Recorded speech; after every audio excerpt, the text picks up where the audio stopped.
Dear students, I hope you all are well.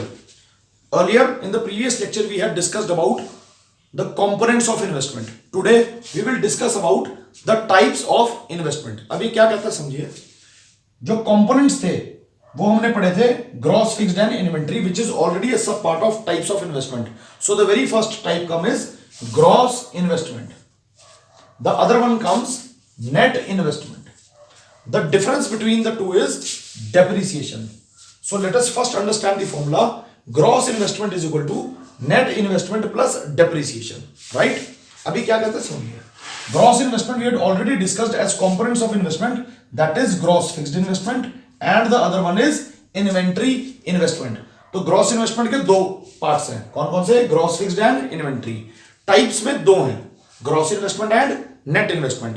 अब gross investment क्या है?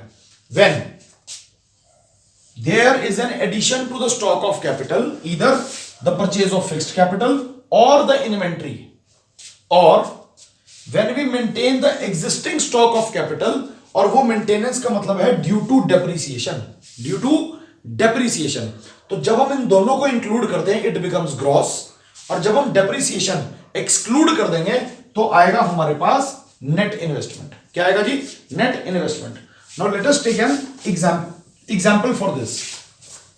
For types of investment हम समझते हैं कि gross और net कैसे होगा, समझिए. For example, you have 5 machines, ठीक है जी, इस साल के एंड में, और क्या हुआ कि 2 मशीन्स जो हैं डेप्रिसिएशन की वजह से हम कह रहे हैं कि उनका लाइफ स्पैन खत्म हो चुका है, राइट? तो इसका मतलब you are left with only 3 machines, right? And for this year you purchase 3 new machines, right? Now the total capital would be 3 plus 3 is equal to 6 machines. Now get my point that although you are having 5 machines और 3 खरीदी तो हमारा total 8 आना चाहिए, but see 2 have gone for depreciation. It means I have produced 5 machines जिसमें से 3 machines जो हैं, sorry, I produced 3 machines जिसमें से 2 मशीन्स जो हैं वो चली गई उनको रिप्लेस करने के लिए जो मशीन्स हमारी डेप्रिशिएट हो चुकी हैं, जिनका लाइफ स्पैन खत्म हो गया, और एक मशीन जो है that is an addition to stock of capital. तो हम बोलेंगे this is addition to stock of capital, this is maintenance of existing stock of capital. Getting my point? So this was the concept of types of investment. Now let us understand a HOTS based question. We say that we need a quantitative assessment of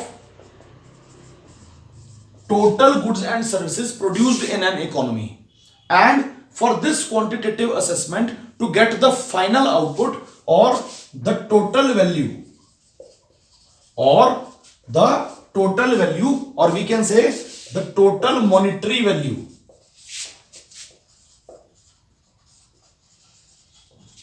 we need a common measuring rod. We need a common measuring rod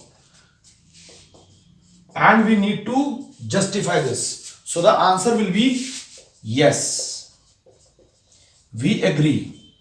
क्योंकि होता क्या है, जब हम बात करें quantitative assessment की और फिर उसकी टोटल मॉनेटरी वैल्यू की, तो see for example if I have produced और the economy has made total production of 100 goods, so this is the quantitative assessment in terms of quantity और वॉल्यूम. लेकिन इनका प्राइस क्या है, इनकी मॉनेटरी वैल्यू समझने के लिए we need a common measuring rod which is money, which is money, because you cannot add meters of cloth to tons of steel. You cannot add this, right? तो इसको add करने के लिए हमें क्या चाहिए, इसका प्राइस और इसका price in terms of money. So the common measuring rod is money. I hope this is clear to you. For any doubts you can go to the comment section and get your doubts clear.